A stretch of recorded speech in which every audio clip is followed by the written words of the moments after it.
لا إله إلا الله والله أكبر الله أكبر ولله الحمد الله أكبر الله أكبر الله أكبر لا إله إلا الله والله أكبر الله أكبر ولله الحمد الله أكبر الله أكبر الله أكبر. Cambodia Islamic Foundation's work is very much needed in Cambodia. This beautiful seaside community of farming and fishing had got ravaged and torn apart by the war that Pol Pot thrust them into. Here's a brief history of what he did to the country.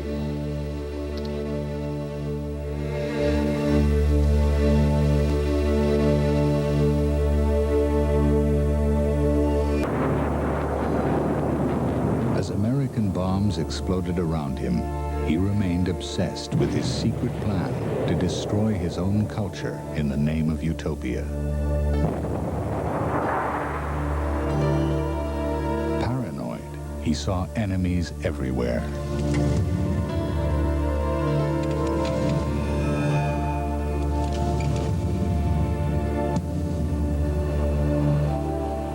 He turned Cambodia into a hell on earth, and the name Pol Pot became synonymous with mass murder.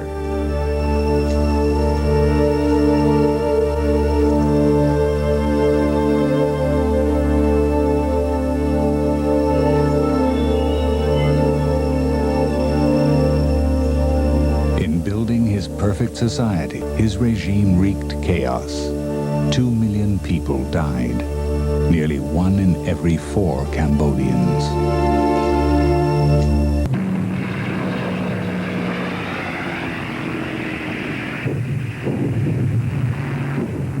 As Pol Pot wrote, a war in Vietnam gave him a revolution to fight for. Vietnam was also a French colony, but communists there were strong enough to wage a war of independence. Pol Pot returned from France in 1953 and joined the Vietnamese guerrillas just as they were on the verge of victory. In peace talks, France agreed to give up its colonies in Southeast Asia, but in the deal, Vietnam's communists sold Cambodia out.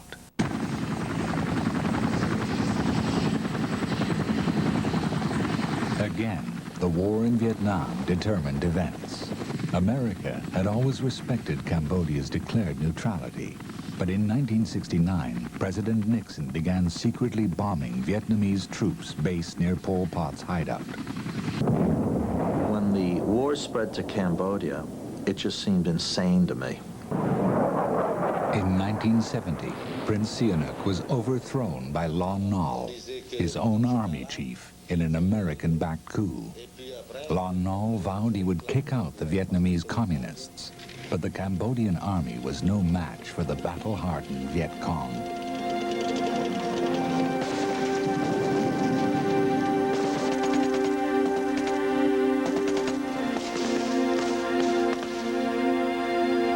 Cambodia had become a pawn in a much bigger conflict. Lon Nol got sucked into a war in Cambodia. That war led to the rise of Pol Pot. Hidden in the jungle was an enemy Nixon was hardly aware of. As America fought the Vietnamese, a more sinister army, Pol Pot's Khmer Rouge, was getting stronger by the day.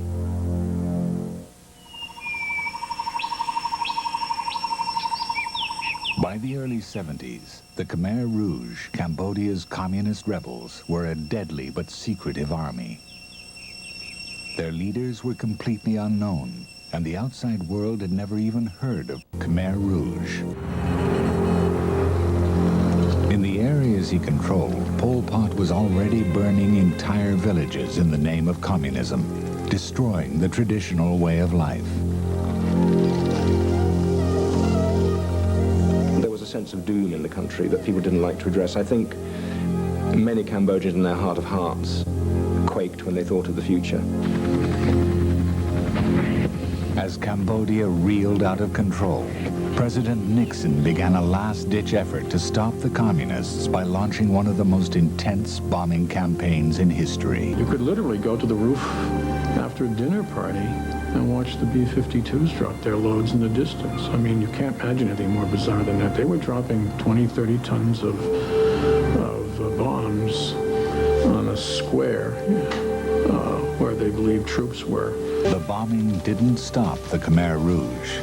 Cambodia was now in chaos.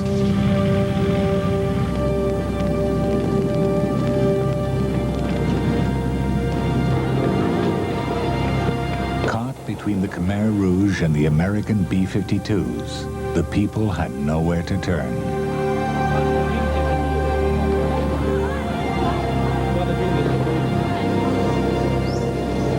Over 1 million refugees poured into Phnom Penh.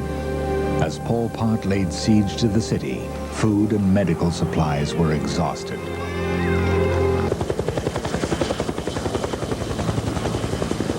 On April 16, 1975, U.S. Marines evacuated their embassy, and America's 6-year war in Cambodia came to an ignoble end.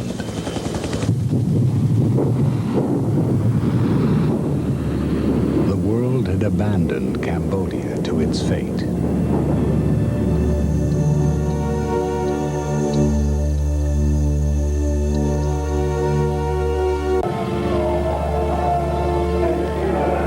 For a brief moment, there was a sense of hope. First hours were celebration after the Khmer Rouge came. And people were out they were putting white sheets out their windows and flowers. They would put flowers into the barrel. Monks would get onto jeeps with the Khmer Rouge. The euphoria was short-lived. Within hours, an air of menace filled the streets as Pol Pot's troops showed their true colors.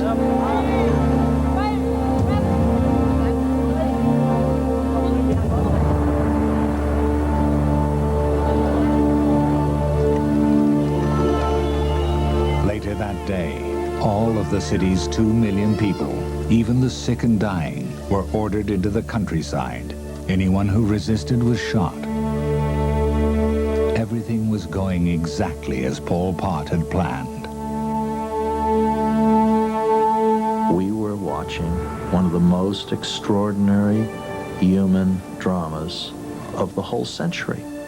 That in a small backwater country, something was happening that had taken totalitarianism to a new level.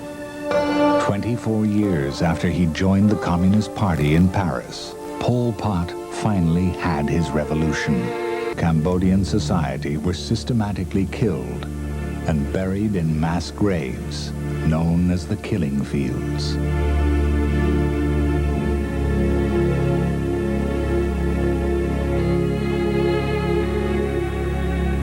Ordinary Cambodians were forced into huge labor camps where thousands more died from starvation and exhaustion. Family life was outlawed. Cambodians were told their new family was Angka, Pol Pot's faceless party.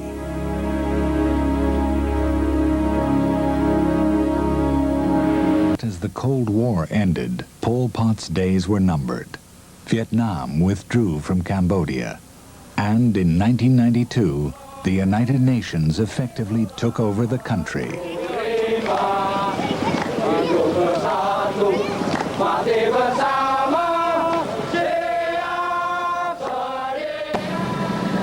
By 1997, Pol Pot's once mighty Khmer Rouge had dwindled to just 3,000 troops.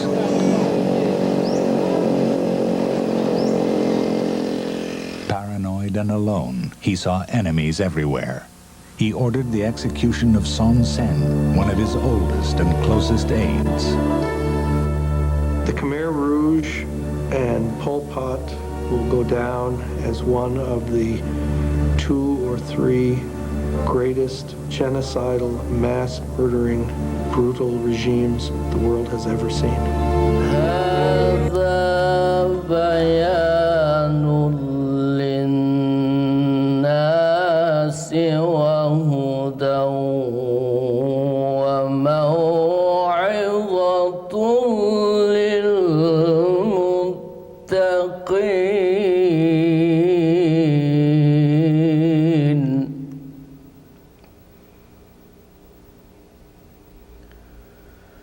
ولا تهنوا ولا تحزنوا وأنتم الأعلون إن كنتم مؤمنين.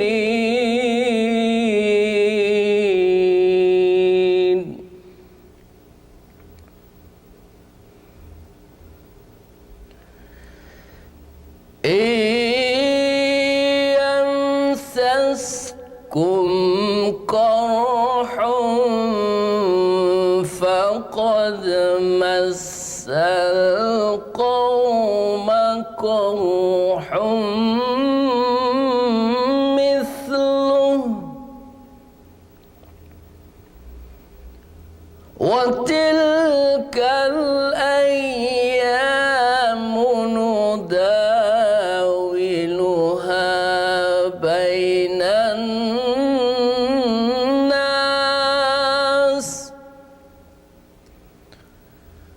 وليعلم الله الذين آمنوا ويتخذ منكم شهداء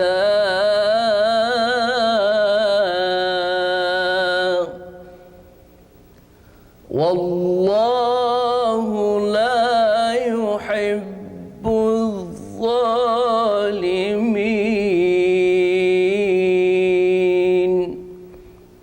Here is a plain statement for people, a guidance and instruction to those who are conscious of Allah. Lose not heart, nor fall into despair, for you are superior if you are true in faith. If a wound has touched you, a similar wound indeed touched others. 6 days of wearing of fortune we gave to people and people by turns, that Allah may distinguish those who believe, and that He may take to Himself from your rank martyrs or the witness to the truth. And Allah loves not those who do wrong. So this is one part of the mosque that the CAF built earlier. School here. So everywhere the mosque, the school is also there. Yeah, this is one of the new mosques which is just recently finished on time for Eid al-Fitr this year. And this mosque will be open for inauguration in this Eid al-Adha. Yeah, this is the new mosque, which is 2-story. The ladies on the second level. First day they come to the mosque for the Eid al-Fitr, not Eid al-Adha, Eid al-Fitr this year, 2004. This is inside the mosque here.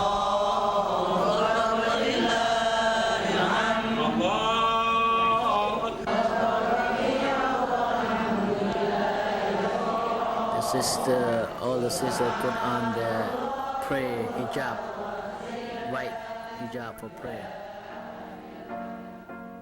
Yeah, this is the unfinished project one of the CAF has started recently. So what they have, a little bit material, they put it in. They start accordingly, whatever the material available for them. And it's showing that the roof here, this is the dome that over, a small dome there. So we raised the mosque higher. The flood involved in this village also. So this is our next project, inshallah. At the same time here, we at CIF appeal for your help, brother and sister. And it's not been finished yet, but they are making a water fountain for taking wudu. So this is the day of the inauguration. So we're preparing and waiting, line up and waiting for the representative of the Prime Minister office, and the people are lining up there. We have some security there. There's a student from the whole district line up also waiting there. Youth over there.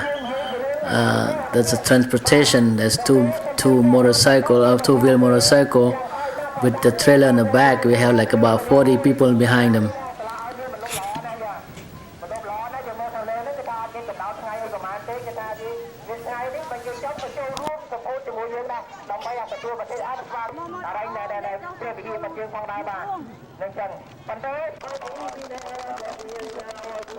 This is the representative from the Prime Minister office, Hussein.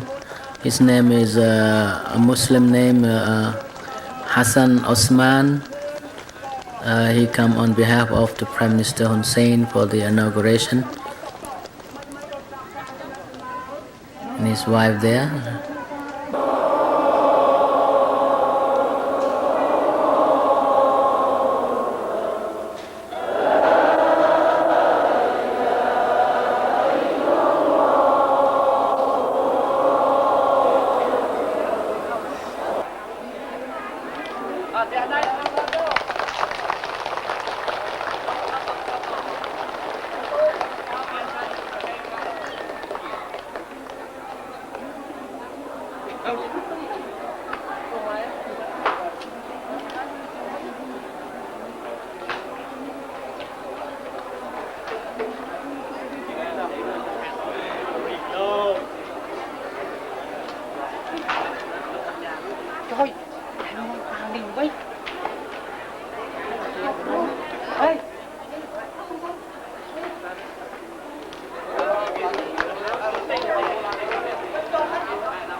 We're going to have the Quranic competition at the local community there.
With your help, Cambodia Islamic Foundation was able to purchase over 300 cows to feed over 10,000 people for Eid al-Fitr, on target to feed twice as many for Eid al-Adha. So continue to support the Cambodia Islamic Foundation.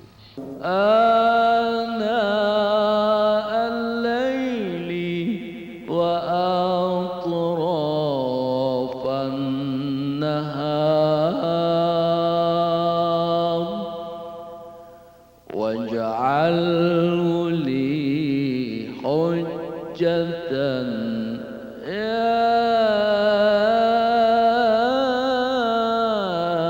رب